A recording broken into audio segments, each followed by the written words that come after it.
Podcast in the world. This is gonna end up on the show. I know it, motherfucker.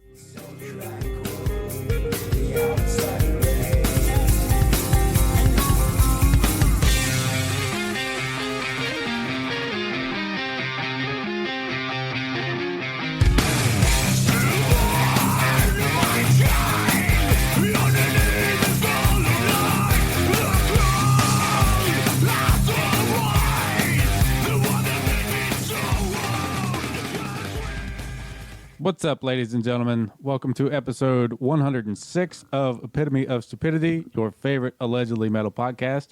The intro song today is called We Watch the Silver Rain by Sweden's own Burst.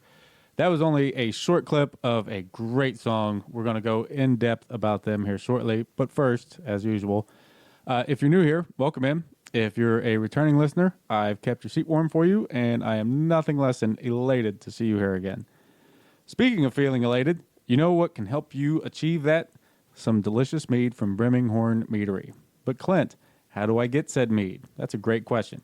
You go to brimminghornmeadery.com, select whichever deliciousness you want, and then at checkout you use code EPITOMEAD. That's EPITOMEAD, and they'll give you even a 10% discount off of that order just because you heard this stupid show. Lucky you. After that, you clear your schedule, wait for it to arrive. If you get some and need a drinking buddy, holler at your boy. Give me a call. I'll come help out. Speaking of drinking with me, if you listen to the last episode, you'll know that you can find me on High Street here in Columbus on August 24th for the Blockout Bash. And if you're in Columbus, you should be there too. You can buy me a beer. Hell, if I'm drunk enough, I might buy you a beer. It's a win-win. What am I listening to lately is what we're on now. First and foremost, tons and tons of Burst, and I've enjoyed every damn second of it. I get on a kick with them once or twice a year and run through their albums for a few days, and having them on the show prompted one of those runs, and I am happy about that. Outside of that, like most people, I turned on some Gojira here recently after their fucking epic performance at the Olympics. So both those, plus a couple other bands that are going to be on the show here soon, equals a lot of good tunage that kind of doubles as homework. So that's the best variety. We're going to talk with Jesper Liverod. I'm sure I'm saying that wrong, and I apologize. Who plays bass for the band, again, Burst. And with that, I think we've crossed everything off the to-do list, so let's talk Burst Cliff Notes real quick. They formed in 1993, started out as more of a hardcore punk band, but eventually grew into the post-metal proggish band that we've come to know and love, on and through the albums Prey on Life in 2003, Origo in 2005, and Lazarus Bird in 2008. Then in 2009, they announced that they were calling it a day. They've since played a reunion show in 2018, played some more shows in 2022 and 2023, and have more shows yet scheduled in 2024. So let's talk more about all these things and what the future holds for Burst, yeah? Why not? How about some fake phone sounds all the way to Sweden? And for those playing the home game, this will not be the first time I've made this call today because things have gone well. Anyways, beep, beep, beep, beep, beep, beep, beep, beep, ring.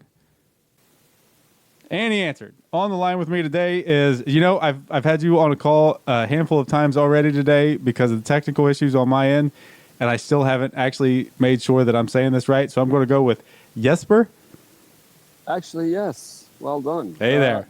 So there's a difference between how you would pronounce the letter J in Swedish. Sure. Which kind of more like sounds like the Y. Kind of a soft J. The English version of my name would be Jesper, I guess, but it's actually Jesper. Cool. Glad I got that one right with all the things that have gone wrong previous to this. You're doing fine, man. Well, that's probably not true, but I'll take it. So I've been listening to a shitload of Burst in the past couple weeks. Looking forward to having this conversation.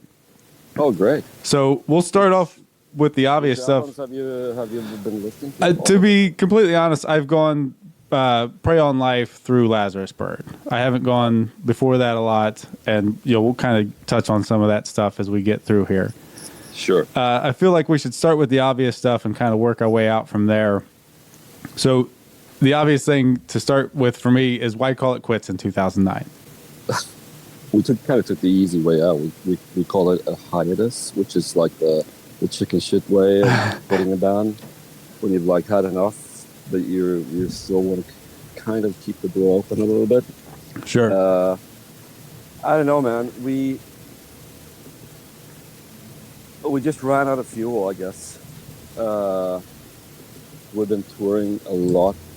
We've been constantly, putting out these albums and making music. And I mean, the relapse years, starting with the Prey on Life album, that had been, we'd been going for 10 years before that, So, I don't know. Just, we were things were starting to move for the band and everything, but we ran into a bunch of, the last album was, unfortunately, there was a lot of, we were quarreling a bit with our label about things. They weren't really, we were quarreling about like the cover for the album and this and that, and they weren't really, they didn't really believe in the last album and weren't really keen to push it and stuff, but we really felt that everything around that was like sort of swimming upstream the flame a bit. It wasn't like a lack of love for music or lack of creativity or anything. It was just that we're just tired, I guess, and it became and this is, I guess it's a reality for a lot of bands that you get to a certain point. Also the financial aspects of being in a band start to matter, and it's pretty heavy stuff, touring and not making really any living off of it, and then, or making any money. And as boring as that sounds, that can influence, your hunger and your stamina to keep going, I guess. And I guess that's what happened to us. So, long story short, we ran out of fuel, we were tired, we wanted to do something else. So we decided to just shelve it for a while. And I guess it was permanent until somebody decided that they were going to put out our albums in the like this big box, and then suddenly we were back a little bit, at least. Right. Were you the double follow up here is, were you surprised at the reaction to the release of those albums, and was there anything outside of that was kind of like a catalyst to the reunion shows or any of the tours since? No, it's not like we were, when we quit, we didn't stop being friends or anything. We kind of moved away from, everybody lives in different cities and everything. But we're during the years, we've been in touch, continuously. And, the time and again, the question of whether, we should get back together and start to see if we could do some new music and stuff like that would come up.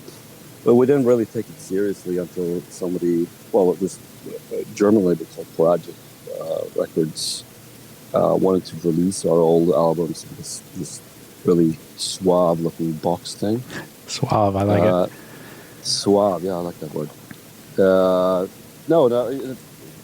They were really keen on releasing our albums again. They felt that, they wanted to, they liked our album, liked our band a lot, and felt that our albums deserved a second chance or something. Wanted to release it. We didn't really, I don't think that, not all of the albums were released in a vinyl version, actually, because, we're going back to, the Prey on Life. Right, yeah. Was, the CD era of things. And, labels didn't really put out vinyls back then. So that was one thing that they wanted to, do vinyl versions of our albums. And we felt like that, well, yeah, cool. That sounded like a good idea. And then when that happened, there was, a few booking agents that were getting in touch and wanted to see if we were, interested in doing some shows around this, release of this box. And that sounded like a good idea, so we did that. And then I don't know. There was no like real grand plan or anything. I think sort of just just happened somehow without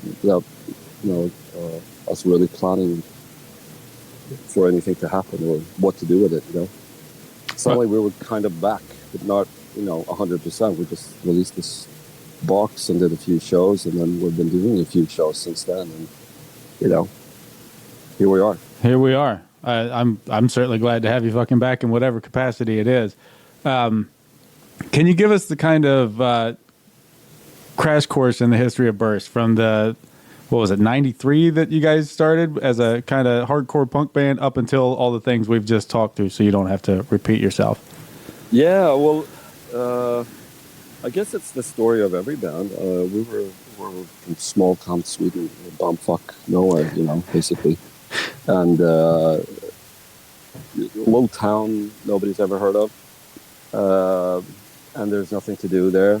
But there was, except sports and stuff, which, it's always, there's the ever-present sports. Ever-present. But we were more into music, and the good thing about like coming from a small place that everything is a mixture of. I mean, small places aren't big enough to have like different scenes. So people who were into music, where we were from, whether it was like hardcore kids or metal kids or pop kids or fucking techno kids or rap kids or whatever, everybody would just hang out, and that would sort of get like this great sort of base for creating music with a bunch of people who were really creative and interested in music. So that was kind of, I guess, playing music was just our way of fighting boredom and getting out of the sports tyranny. But so no, I guess it was just born out of boredom, and we were just kids back then. We were just like 16 or something. We went to a show and saw this really crusty hardcore band just wipe things out, and we went home from there and just decided to start a band of our own. And so that was we were just kids smashing instruments and screaming, and over the years that sort of we I guess what started as a joke somehow became a bit more serious. We kept on playing together, and as we would get better at our instruments, the music would be more serious, and we would take the band more serious. And then we started like playing shows, and then we started recording, and then we would start playing in other cities, and then we would actually release some stuff. And then suddenly we had a little record deal, and then suddenly there were people asking us to come abroad in Europe to go play. So and the ball kind of rolled on without, slowly but steadily. And then, spent a lot of years recording and trying to find our voice, I guess, our musical language or whatever. And released a lot of stuff on really underground labels. And then until, Matt Jacobson from Relapse decided that they wanted to release our first album. What was the first one you did with Relapse? That was Praying Life. Okay, that's what I thought it was. I just wanted to make sure. Before that, but I mean, right, like the real, like a bigger record deal. I mean, Relapse ran the show back then. I love that label. Relapse really were the auteurs of metal back then. They had Neurosis, they had Dillinger Escape Plan, they had Today Is the Day, Nile, you name it, Exhumed, all these bands that were just fucking blowing my mind. Sure. Yeah, and that would be, I mean, that was our favorite label, right? And so when Matt wanted to release, obviously I was in a band called Nazim, a grindcore band that put out a bunch of albums through Relapse, and made some waves. And through that, I had the connections with Relapse, right? And they expressed interest in releasing Burst too. So awesome. So it sounded good. Yeah. So that's how we turned out there. Now, I know there's still some shows left in 2024, but is there anything in the works or any version of being thought of after that? Well, that's $1 million question, man. There might be, or there might not be. Is that a clear enough answer? That's about as good as we're probably going to get, right? We were really active. I mean, during the years when we released Prey on Life and Origo and Lazarus Bird, we toured a lot. We were always aspiring, and it was an extremely creative time. In the years since we recorded the last album, remember this was 2008. Yeah. That we recorded that. The year since and then we called it quits in December of 2009. I mean, in the years since then, a lot of stuff has happened in our lives, obviously, as anyone else.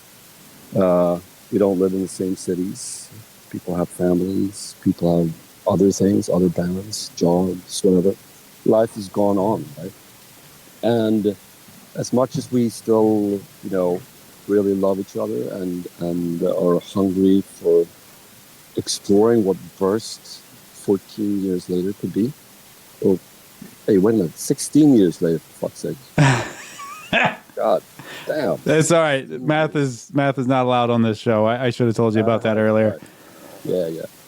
Well, I mean, as much as there is a definite desire to start playing again, it's really difficult getting into a room together to actually be creative. Because the way that we make music, we can't send files and sit at home and do overdubs and shit like that on our computers. We have to sit in a room and feed off of each other. That's the sort of recipe of how we make music. A lot of what we did was improvisation, actually.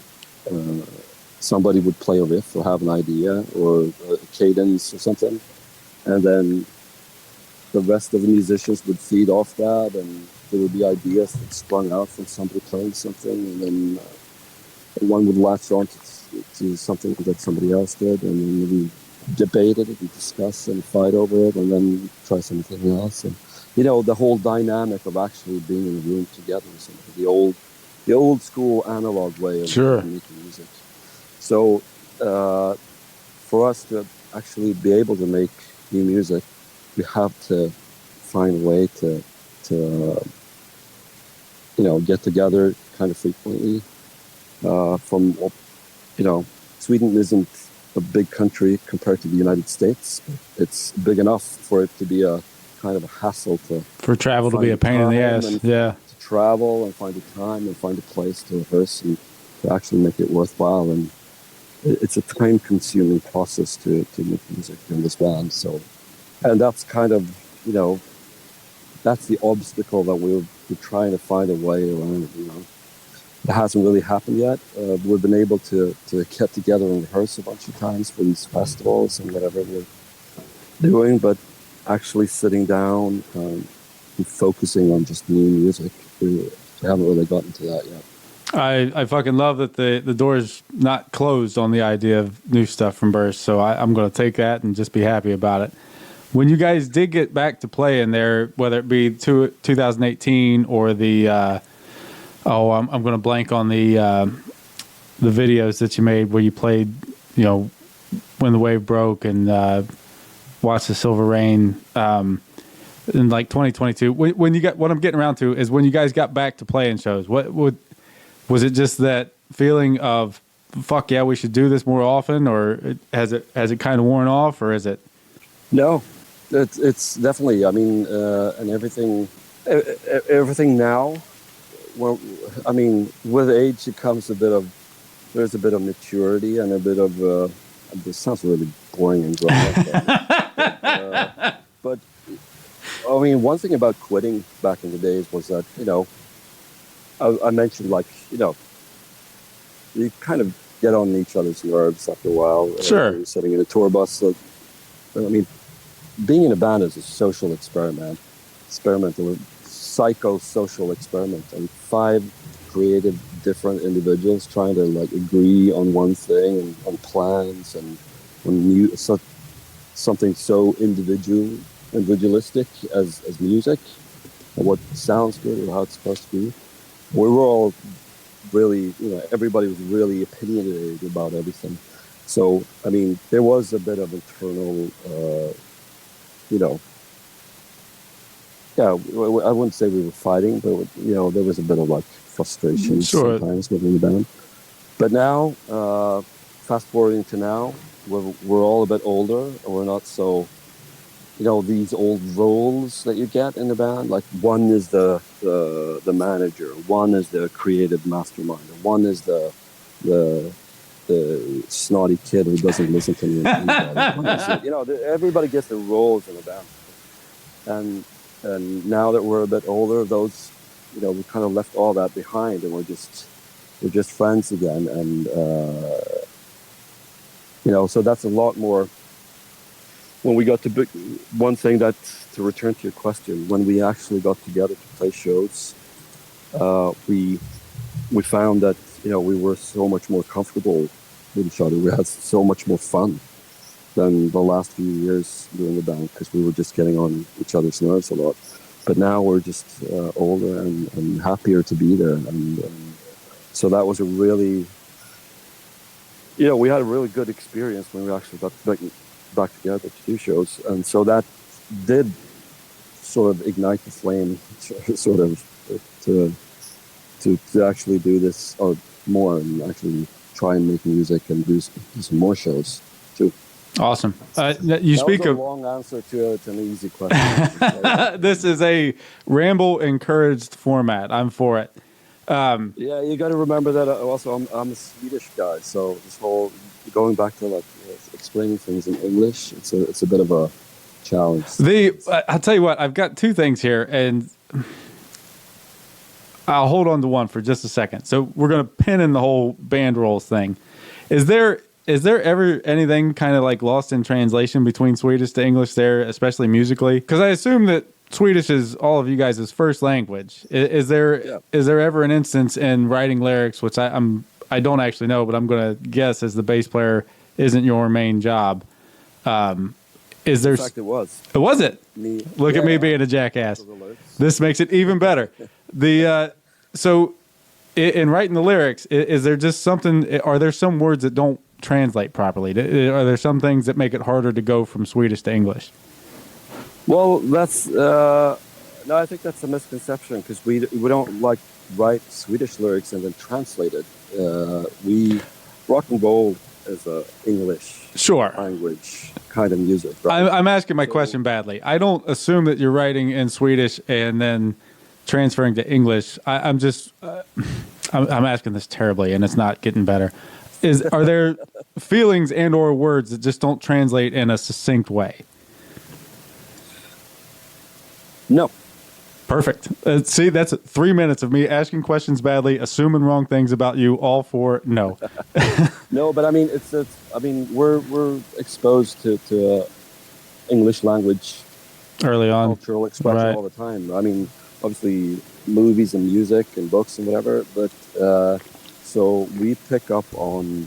I mean, English is a lot more rich language when it comes to than Swedish is, in fact, because it has more words, it has more metaphors and allegories that you can use when writing lyrics. So it's actually, when we were kids, when we played hardcore punk, we were crusty kids. We would write and we would write lyrics for just gibberish, but we would write Swedish lyrics. But once we started getting more serious and the music started developing and evolving, we also switched to writing in English for lyrics and everything.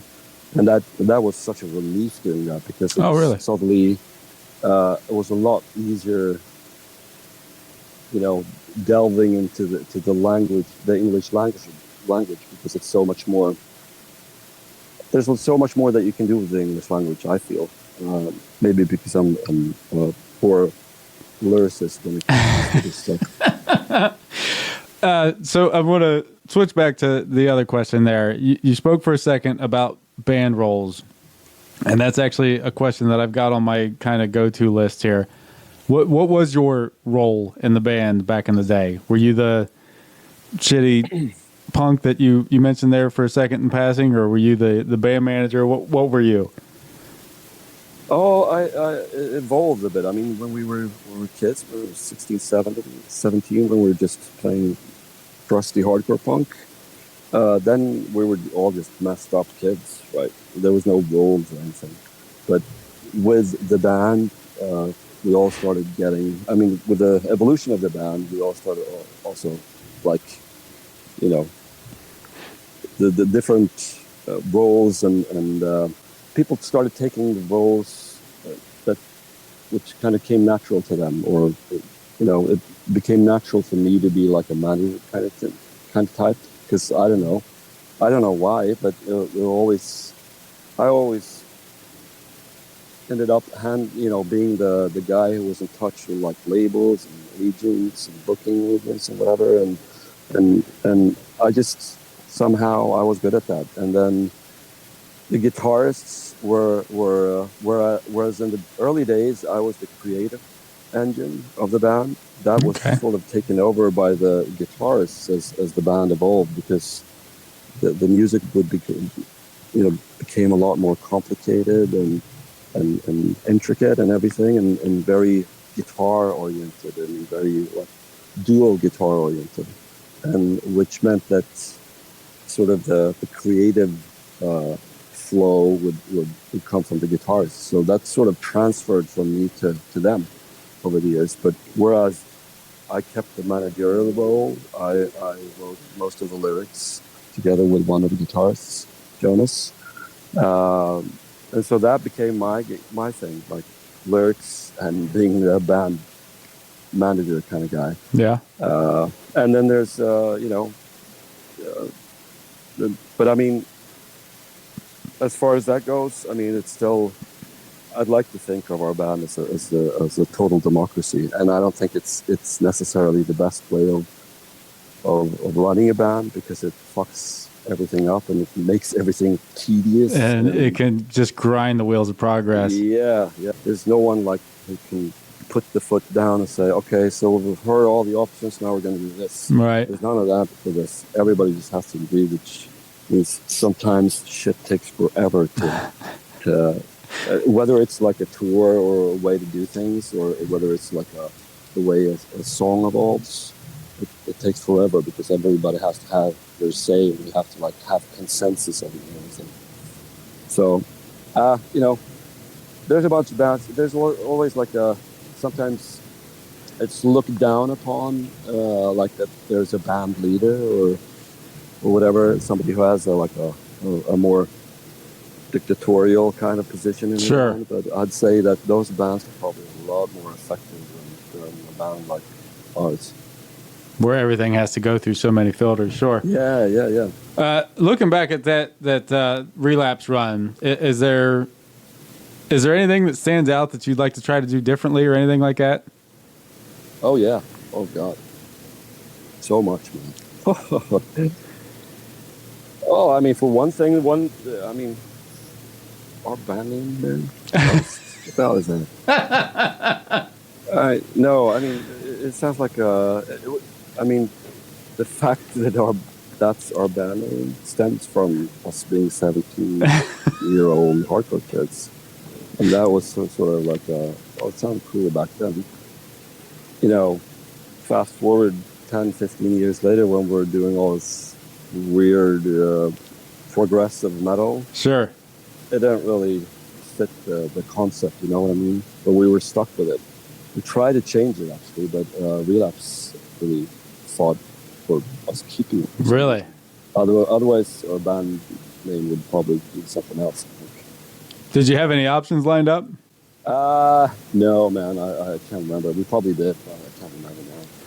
But, I mean, that's that. I mean, that was obviously a very important thing of a band, what the hell it's called, right? What the name of the band is. So sure. With the identity of the band is always really related to what it's called, right? And we were never happy with it. And we always felt a bit, they didn't really, the name didn't really convey what we were trying to do musically, you know. Sure. We were kind of pigeonholed into some sort of metalcore band. We were really trying to do something else, you know, because we had the fucking name. Right. I'm glad you mentioned that. I'm going to sidetrack from my kind of script here and jump over to what was your reaction to finding out that Prey on Life was listed in Metal Injection's 10 metalcore albums that aged well list? Yeah, somebody sent me that link. No, I mean, I'm happy that. I'm happy that that old album is on a list. I mean, if people perceive it as metalcore, it's fine. I don't give a shit. It's I don't think it's representative of what the music is. I think there are definitely elements of hardcore and punk in there, but you know, the perception, my perception of what metalcore is definitely not what Burst is or was about. For what it's worth, I agree with you on that.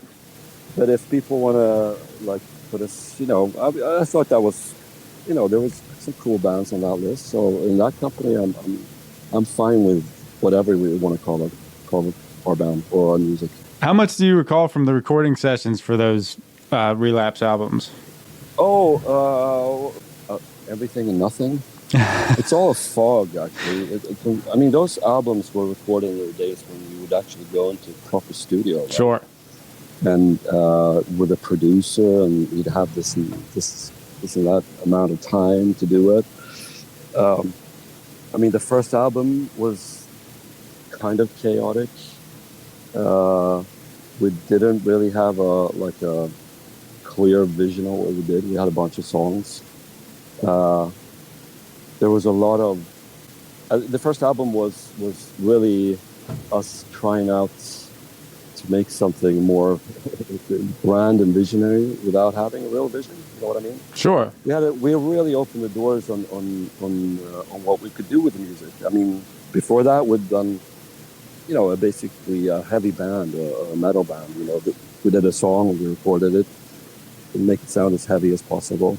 But that album, we started to do like, we would sit up all night, get fucked up on wine or something, and somebody would sit at the piano and we would record that. Somebody would bring in some kind of percussion thing. That would be recorded. There was a lot of like openness to ideas and everything, which was cool, but we didn't really know what we were doing. So, and with the other album, we really tried. We were a lot more ambitious with what we were trying to do. On the songs, we felt were a lot more mature, and you know, we were really getting into a sound that we were trying to achieve. I guess we were really finding our sound. I guess with that album. Great sessions with this classic old studio in Sweden, in Gothenburg, in Sweden, with this weird. This classic producer guy, which you wouldn't know about, but it was a big name in the 80s here. And we recorded with him and our long-time producer, Fredrik Reinderad. And that was, it was the best recording session I think we've ever had. It was everything that you could really tap into the ideas and excitement around recording that album. So we were all really, you know, focused, and I think it's, as much as I would love to change some stuff with the production, make it heavier, as much as I would change other stuff, like, you know, the band pictures and, you know, what we did with that, it really felt like a magnum opus kind of back then. This being Origo. But I think that's the album where we really sort of found a path or sort of a musical identity or something. You know, with this mixing of elements and the dynamics of moody and melodic and harsh and heavy, you know, all mixed together in different shapes and forms. And the recording sessions was cool. And then, I mean, the last album was we're getting in a bit fatigued at that point, but we really had a cool thing going there because Relapse really, really loved Origo. I mean, they really believed in our band. When Origo came out, they really, really wanted to push us. And so for the album that followed that, we did a lot of cool touring. We toured with Opus and Mastodon and Dillinger's Plan, all these cool tours everywhere. We did pretty well, and the album sold pretty decently. And then the Lazarus Bird recordings was the difficult third one. Every album is difficult, but that was us pushing the limits even further. Suddenly our songs were like 9 minutes and shit. How that happened? It just evolved. Nobody planned it to be that way. It just turned out that way. So, but we figured we'd try to do something else. So we managed to hire another classic studio in Gothenburg, which ABBA used to record some of their albums in. Nice. Yeah, and a lot of other classic Swedish bands. So you could really touch like the music history in the walls there. And it was a cool, this huge studio complex with rooms and everything. And the guy who ran it, the studio engineer, his mom would come by every day with cinnamon buns delivering to the bands every day. So we'd get like coffee and cinnamon buns and more from his mom, the engineer's mom. Perfect. That's great.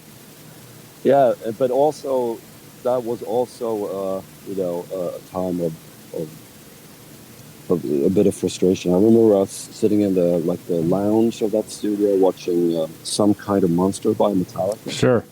Well, I feel like, fuck, that's us right there. This whole, you did that. You're supposed to do that. You can't do this. You can't do that. Like, there's so many.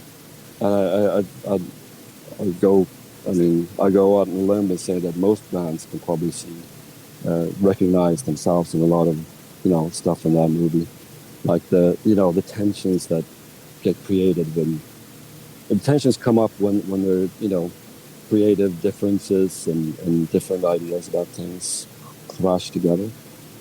But all in all, I mean, it was a pretty stressful. We were extremely ambitious when we were trying to push a very $1 million recording into 2 weeks, and we barely made it. But finally, we had an album after that. But I guess it was, when we were finished with that, I guess we could say that was sort of the beginning of the end. Yeah. Those albums, and there's the whole melancholy thing there of the beginning of the end, but obviously a lot of really great things came out of them. This might be, I may end up saying things here that piss you off, and if that's the case, I'm apologetic. I love Lazarus Bird, but I love that you note that Origo is more of Burst, kind of like magnum opus there. And the difference is that while Origo does a bunch of things and is experimental and heavy and all those things, it's also just an easier to digest on the first run type of album. Whereas Lazarus Bird, you got to come back a couple times and kind of sort things out. You're sitting there listening to, I'm going to blank on the fucking track, and I knew I should have wrote it down. There's some saxophone here. Where the hell did that come from? And it's just it's something that definitely takes a chew or two before you really understand what's going on.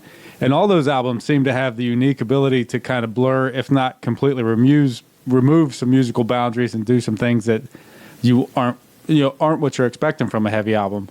Are those things that it kind of sounds like in what you're saying there? Those are things that started coming naturally and then kind of ended up being almost forced.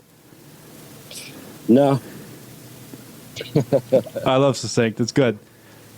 I agree with everything. Yeah, I think you described it well. All these albums are from one album to the next, we're trying to push boundaries, right? And Sure. That's a goal in and of itself, not to stand still. And I think that's the mark of any interesting and good band. And any band that stands the test of time, and any album that stands the test of time, always has something new compared to what came before, you know. Sure. And I don't think. Whereas I think that Lazarus Bird is obviously the most experimental and complicated album, and in that respect, I guess that's the magnum opus. But it wasn't contrived. It was really us wanting to branch out and, you know, fuck with perceptions and expectations. And that ended up also not really, you know, appeasing our label. So I don't think they were really happy with how that came out. Yeah. And they didn't really believe in it as much as they believed in Origo. And Origo was obviously, was a lot grander and wishy-washy, big atmospheres and all this stuff. There was a lot more directness to that album, I guess. There was, you know, a lot more melody and well, I'm not going to say hits, but a lot more easy to digest songs on that. Sure. Whereas, as you say, I mean, some of the songs on Lazarus Birds includes really, I mean, long, difficult parts that are difficult to digest if you don't have a lot of patience. Right. A lot of direct, you know, songwriting, but it gets coupled with also us fucking with things a lot for the sake of it, but also because we were actually really into it as well. Sure. I feel like. Sorry, go ahead. No, I mean, in one respect, you're right. It's not contrived. It wasn't forced, but it was us actually trying to do new things for the sake of it.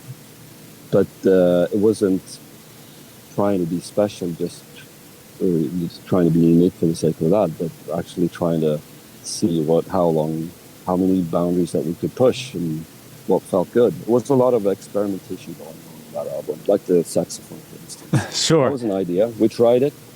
It kind of worked. I thought it was, you know, it ended up pretty cool. I was a bit reluctant to it at first, but some of the other guys really pushed for that. So, and, you know, it ended up where it is. And now it's like it's a mark of what we were then. You know? Sure. And like I said, it's just because something isn't easily digestible on the first listen doesn't mean it's not fucking awesome in its own right. And Lazarus Bird, I feel like, is a really good example of that. So take some of your favorite albums. I'm not going to say, you know, not your favorite Burst albums or whatever, but you probably have like a bunch of favorite albums. Sure. I'm betting that the majority of those were albums that you didn't really latch on to. This is a beautiful point, because there are a lot of things in that where on first listen everything just feels really good, and then it all just kind of wears out and it's flabby later on, and it just doesn't stick. But the things that you listen to that first time and you maybe don't completely understand it, but part of it's stuck in your brain and you keep coming back to it, you're still listening to 20 years later, like Lazarus Bird, as opposed to pick a fucking Limp Bizkit album that you don't listen to any day more. That's a beautiful point. I've never thought about it in those terms before. Yeah. So, well, I'm curious to know then, Clint, what are some of your favorite albums? I know it's an impossible question. But. Sure, and especially on the spot, and that's kind of my job in this thing, is to put you on the spot. So I'm going to say some things while I try to come up with an answer. One of the easier things to do for me, I adore Trent Reznor. I think he's a fucking genius. And some of his stuff, be it the Ghosts albums or some of the other stuff, or just regular Nine Inch Nails albums, sometimes take a time or two before you realize what the fuck he's doing, where he's going with this. Is this different just to be different? One of those EPs that they've released recently, he was quoted as saying, I wanted to make something that was hard to listen to. And you know what? Nailed it. Took a couple listens. Eventually, you kind of get your ears around it. Enjoy it just like any damn thing else. Yeah. Yeah, no, I think Nine Inch Nails might be a good thing there because, again, he's obviously a genius, you know, I think. I mean, I think he's, as much as I do like a lot of old Nine Inch Nails, I think he's also, as a soundtrack composer. Sure. He does scores these days for movies a lot. Together with, what's his name? Atticus or something? Atticus Ross, yes, you are correct. Yeah, and some of that stuff is just magnificent. And, you know, the Nine Inch Nails reference here lends itself to your dictatorial thing from earlier, where that's not a band in the traditional sense. He's going to put things together. He's going to move things forward when he wants to, and it's going to get done in the amount of time he wants it to be done. Yeah. Well, that's the classic band dictator, though. Right. That's it. Yeah. He doesn't care about your opinion. No. It's his band, man. Sure. Scrolling through Spotify, thinking about what things were hard to listen to at first, and realized that there are a bunch of really good answers for that. Things like Grails and Russian Circles and Neurosis or Call to Luna. And I got to think about Call to Luna, and I think I came into them about the same time I came into you guys. And if I remember right, it's because I saw the video for When the Wave Broke, and leave me. That's one of the things that I would do differently if given the chance, you know. The video? So, oh my God. I don't like. I certainly sympathize. I think videos in general are cringeworthy, but I came across the video, and I don't remember a single thing about the video. But I know that I saw the video for that, and I saw the video for Call of Luna's Leave Me Here, and I went to Media Play and have them order them CDs for me, and came back and got them like 2 weeks later. And all those things kind of fit that idea or groove. But anyways, we'll pull this back to Burst and kind of get you into the home stretch here. Kind of smash cut edit to all these things that we've talked about with Burst. What's the highlight of Burst's career for you as of right now? Well, obviously there are some things that you can point to that are great and have been fantastic, you know. Like we played this festival called Roadburn. This really sure. It's a bit artsy, but it's a festival in the Netherlands that always, you know, showcase the bands that are really pushing the boundaries, basically. And we finally played there last year, and it was amazing. We played on it was sort of a combat. That was also one of the things. Roadburn reached out to us and asked us to play there, and that was also one of the factors that came into why we, you know, got back and started doing some shows around this whole box set of our albums. So we finally played there, and that was really, you know, something special. It's a fantastic festival in this cute little city in the Netherlands, and it's jam-packed with people who are deeply, deeply interested in music. So playing the main stage on that festival in front of 5,000 people that was something to remember, definitely. But I mean, all in all, I mean, looking at this whole. I don't know if you can hear that. That's my dog snoring. Sorry. Is it? Awesome. Sorry to interrupt you. You should get one of these. A CPAP machine for the dog. Please pick up what you're talking about there with Roadburn. That was super interesting and shouldn't have been interrupted by. A decent thing. That was a pretty big thing to do for us. It was great ending up there. Finally, I mean, but I mean generally, and I think that each and every album has been special in their respective times. You know, actually pulling together an entire album, recording it, and getting everything together is always like a milestone. So we're still really happy and proud of those albums, even if there's a lot of stuff in the production and the artwork, whatever, that we'd like to change or do differently, or wish we'd done differently. There's still you know, very important parts of me and each and every one of us, Sure. big marks on our respective, our band in general, I guess. But I mean, to even back out even more, there's a sort of this is going to sound pretentious as fuck, but there is a chemistry when you actually find 4 people, when there are 5 people who actually can find this common ground, sure, this musical language that we develop. Every band probably does that. When you're able to get all these different influences and ideas and actually merge them together.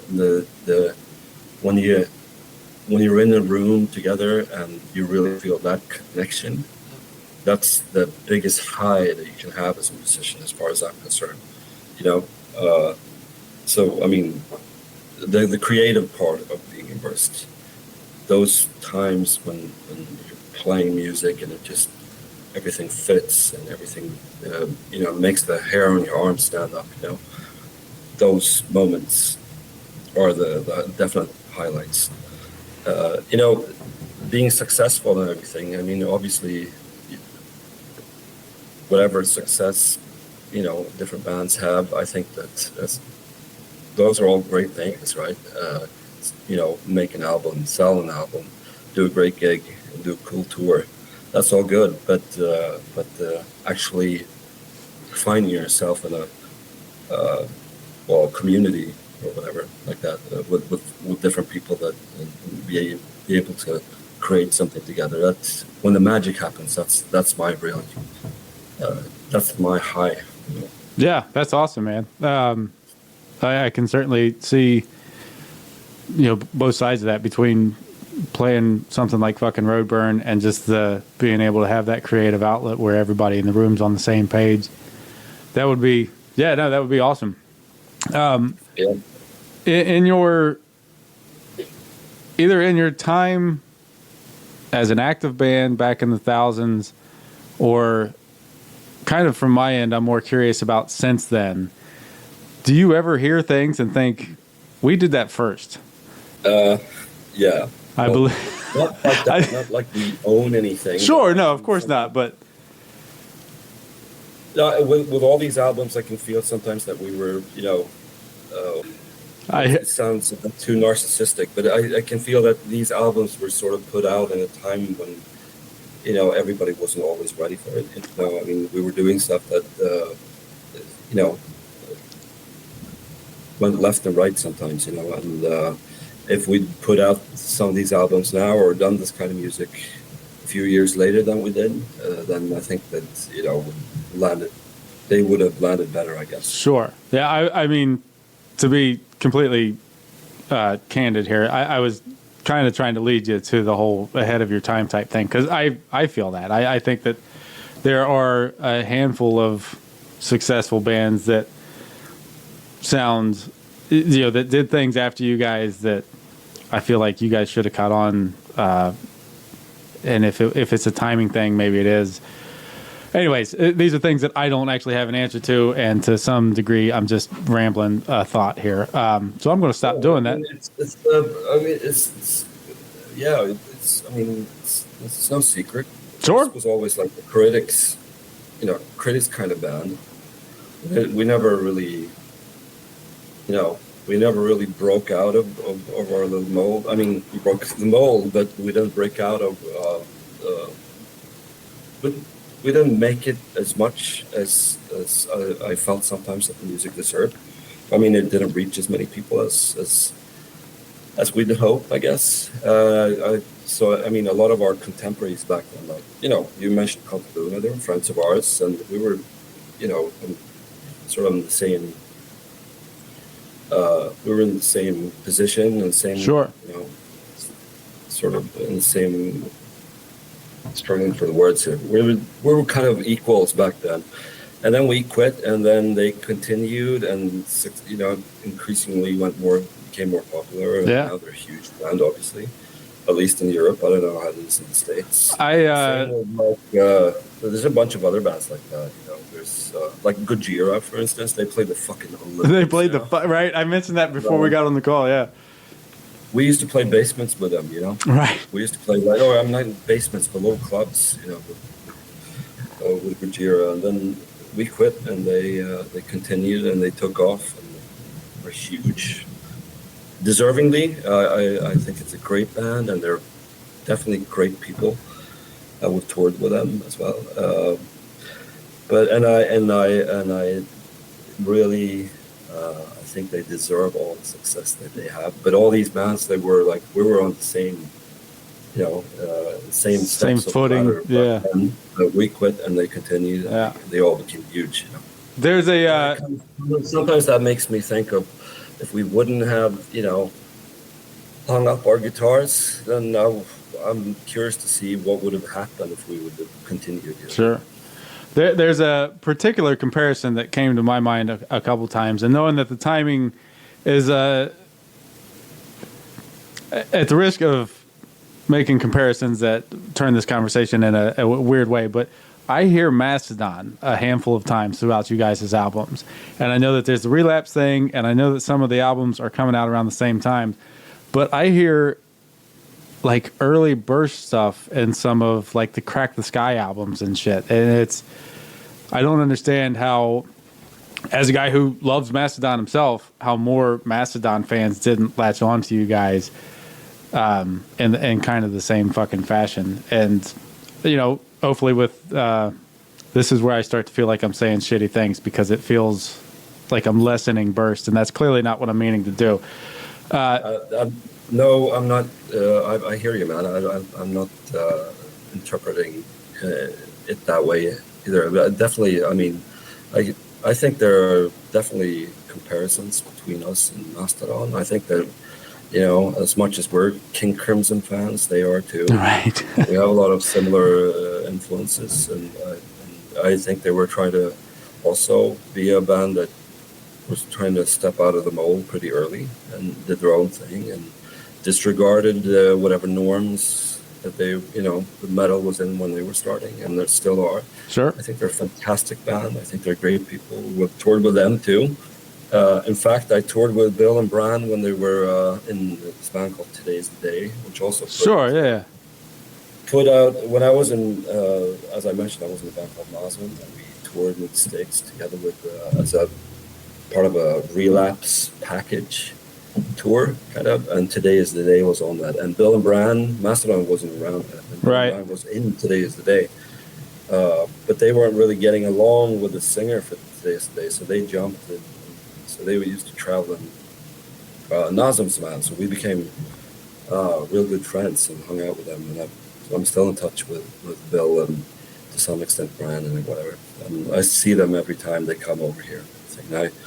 I'm so happy, and I think they're well for them, and I think they're well deserved of all the success that they have. They're great guys, and they're really pushing the boundaries without being forced. Right, without sounding like you're trying. Sure. That's like an important component of any of these things that I think kind of gets lost. One more semi-serious question for you here, and then we'll round this out with some of the goofy shit that I end these things with. Just as a guy that plays the bass too, and like I said, and listening to these albums like more intently than I have previously in the past couple weeks, and hearing some of your bass lines and just how fucking fantastic they are. Do you ever feel like underappreciated as the bass player? Oh, God damn. I'm going to take that question back to the back. From Ohio. He says that I'm underappreciated. Well, the next time, if we ever record, we're going to tune down the fucking guitars and tune up the You're fucking right. I'm for it. And you're going to be my witness, man. I'm co-signing right now. No, man. I was never a great bassist. I was never really interested in becoming a equilibrist. Sure, bassist. yeah. I was never interested in playing 7-string bass as fast as possible. I was more interested in I developed a lot. I was pretty immature, and back in the days, I did stuff and basically followed the guitars a lot. But over the albums and over the years, and also being pushed by my fellow bandmates, I started to take the instrument more seriously and regarding it as an instrument of its own, not as like a third low-end guitar. You know what I mean? Yeah. With that sort of insight came also a bit more. I started to dare to experiment a bit more, and I think that I definitely tried to. There's things that I tried to do with the bass that became layers of important layers of the song sometimes, but it took a long while for me to get to that maturity as an instrumentalist, as a musician. I was pretty immature for a long time, so I wish I would have taken it more seriously from the beginning. Sure. Yeah, man. Some of those, as I've wound my way through Lazarus Bird, some of your bass lines on there are so fucking great. It's so good. And I kept thinking about that, and that, just kind of like you were just saying there, where it's the bass. It's just another thing there. It's kind of low end. No, if you do it right, it's fucking awesome. And what I guess in a not fanboy type way, I'm saying you're doing it pretty fucking all right in those damn albums, as far as I'm concerned. Well, thank you, sir. You're welcome. Very much appreciated that somebody actually noticed the guy in the back. No, but it's I wasn't really, as I said, we were five. There was 5 different elements to Burst. It was Sure. 2 guitars, drums, bass, and different kinds of vocals, but and everything had its place in the band and the songs. But it took a lot of labor and debate and insight to come to that. So I'm happy you noticed finally. It all paid off eventually because Clinton Columbus noticed.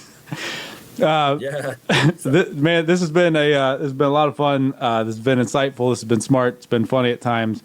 I'm going to dumb it down now. We'll do some quick rapid fire questions, and then we'll get out of here in the ways that I've already kind of talked through with you. I always think I know the answer to this question before I ask it, and then I end up being wrong 9 times out of 10. So, coffee or tea? coffee. Wow. See, I would have. So there's in the entire world, Finland drinks the most coffee. Really? Sweden, second place. Yes. Swedes drink coffee like there's no tomorrow, man. I mean, we're all gonna get ulcers and shit, but coffee, strong black, hard coffee. Beatles or the Stones? Beatles. Okay. If you had to compare Burst music to an animal, what would the animal be? Oh, what the fuck? That's the right reaction. What was it? Armadillo. An armadillo. Like, no, octopus. Or no. Somebody's probably said that. No, actually, you're the first person I've asked this to. Maybe? Armadillo or jellyfish? Armadillo or jellyfish? I don't know how to spell armadillo. Armadillo or... Go to Texas. They eat those things, don't they? I've never been to Texas, and I've got no intentions. Let's see here. Where was I? Beer or liquor? Beer. Me too. If you had a mundane superpower, what would it be? Wow. That's a fucking cool question. What would that be? God. I don't know. What's your mundane superpower? I vacillate with this. There's things like, I don't know, food has no calories for me, or I can go 7 days without pooping or something stupid. Just All right, okay, now I get the last guy. Not being able not to sleep, but no, I like sleeping too much. Right. I do too little of it, but God damn, man. I gotta digest that for a bit. I'll return to that. We'll circle back. I'm not gonna leave here without answering. I love that you're taking it very seriously. Scale of 1 to 10, how good are you at keeping secrets? Oh, I'm 8. 8. All right, that's good. That's good. No, and that's holy for me. Sure, yeah. I think it's no. I think if somebody confides in you, fuck, man, that's a huge thing to. That's something to take seriously. Yeah, it's important. If you could ask one animal one question, what's the animal? What's the question? No. Okay. You got a dog, right? She's right there. Yeah. So I got a cat. Okay. Okay. This is just top of my. There's probably more profound questions I could ask an animal, but do you actually like the cat food? Do you actually like that shit? It smells horrendous. It looks horrendous. How can you eat that shit? Go-to karaoke song. Well, right now it's "Sinner" by Judas Priest. You want to hit one of the high notes for us right here? The Sin After Sin album a lot lately. Yeah. And it's a fucking killer album. And I've been karaokeing that a lot in the shower these last few weeks. You know, that's a good qualifier there because a lot of people will say, "Oh, I don't do karaoke." All right, what are you singing in the shower? Dude, anybody who says they don't do karaoke, they need to go to Japan. I've heard, yeah. Because they take their karaoke seriously. Very seriously, yeah. It's not only like oh, we're all having fun and making fun of each other and blah blah blah. They take it seriously, right? And it's in every. I mean, if you go out to dinner, there's always a karaoke. Like with the dessert, there's a karaoke session, and nobody sits there and laughs at each other. Everybody just waits till their turn and applauds each other. All very prim and proper. It's a really big part of Japanese culture, man. It's awesome. All right, I got one more goofy ass question here, and then we'll circle back to your mundane superpower. So I hope you've got it sorted. This one I end up having to explain in times where I don't think I'm going to have to. So we'll see what happens here. Sausage. Links or patties? Links or patties? What does that mean? Yeah, see? What is links? Links are like the finger-shaped looking sausage, where patties are obviously a patty. Yeah, a patty like a hamburger. Sure, yeah. Is there such a thing as sausage in a patty form? Yeah, they're typically really small. Okay. Well, that sounds intriguing. I'll go with that. And then back to your mundane superpower. You got something for me there? Oh. For context, the last guy I asked this to said that he would know what is going to break on his car a week before it happens. Yeah, that's cool. Yeah, that's a good thing to have. Well, I do a lot of cooking. Okay. Which means I also do a lot of chopping. I like to do this and everything's just chopped. Sure. That's fucking good. It's magic. Right. With my fingers, and then everything's just chopped. All the stuff for chili's already set up and ready to be thrown into the pot. The fucking chilies and the onions, man. Yeah. Cutting onions is the fucking worst. That's just do your magic one thing, and then everything's just chopped. That's a fucking good one, man. That was worth the build up. So then the last question before I get into the thanks here, I'm going to give your last name a shot here so I can fuck that up. Jesper Liverod gets sent to an island all by yourself. You get to take one album with you. What's that album? Well, Ride the Lightning. Okay. I don't know. What would you take, man? You got to leave me on here. If I'm being honest, I've probably listened to Pink Floyd's "Wish You Were Here" more than anything else in my life. It's just comfort food for my ears.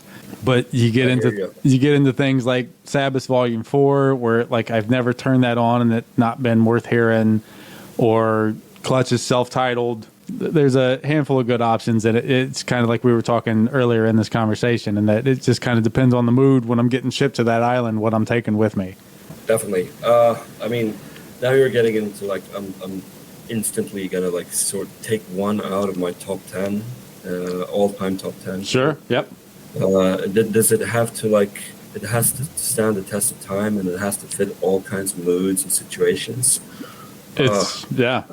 The one, like the idea of only listening to one album for the rest of your life based on the albums that you've heard thus far in your life is. Yeah, but imagine waking up on this island and you have your Wish You Were Here. I mean, as much as I love Pink Floyd, there's a lot of people that used to call our band Pink Floyd metal, which I thought was a flattering thing to say about our band. But, sure. As much as I love Wish You Were Here, imagine you'd wake up and you'd be all like, fuck yeah, let's just fuck shit up and then full of energy and everything. 7 minutes of intro for Shine On You Crazy Diamond. Yeah.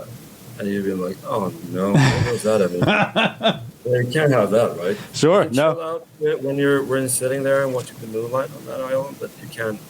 No, yeah, it's not. Get up in the morning and get crazy with it. No, you're definitely right there.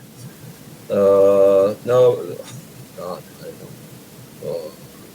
Whatever I say, I will lie awake tonight and think about this question, Clint, and be remorseful that I didn't remember to say that. Right, this, that, or the other album.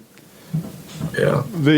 But I'll go with Ride the Lightning, for fuck's sake, man. I mean, I love old rock. Yeah, you're certainly going to want to get some fucking shit done if that's playing in the background. Yeah. And insane. I assume you'll have to make your own fires, so what else would you listen to but fight fire with fire? Exactly. All right, man, we're to the point where I'm going to say thanks to Jesper here for joining me today through all of the shit that we've endured to get through this conversation, and I double thank you for all that. If you're anywhere near where Burst are playing in the next few months, you should obviously go see them. If you're a fan, you should find what's left of the vinyls there on the, I always say this wrong, Pelagic? Pelagic, I thought. I'm not sure. That's what I'm going with. On the Pelagic site.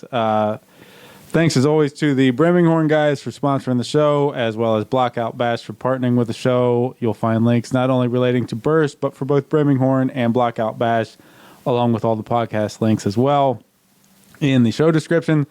Please follow them all on the socials. Hit the subscribe button for wherever you're hearing this from, and you'll get the next episode delivered to you hassle-free. Now, usually at this point, I'll have the guests introduce the song, but I've kind of secreted away one more question for Jesper here. When you and I were talking via email, I asked you what song you would prefer be used.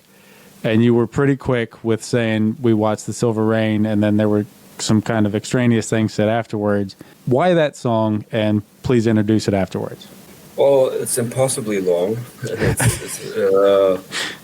a 3-minute build-up intro, so it's not going to be, there's no radio play or anything like that going on with that, but it's, I think it's a song that sort of fits a lot of what I like about our band into one song. It has both fierceness and a lot of melody and atmosphere, but also for me it's one of the best written songs I think that we've had done. Perfect. And with that, here's We Watch the Silver Rain.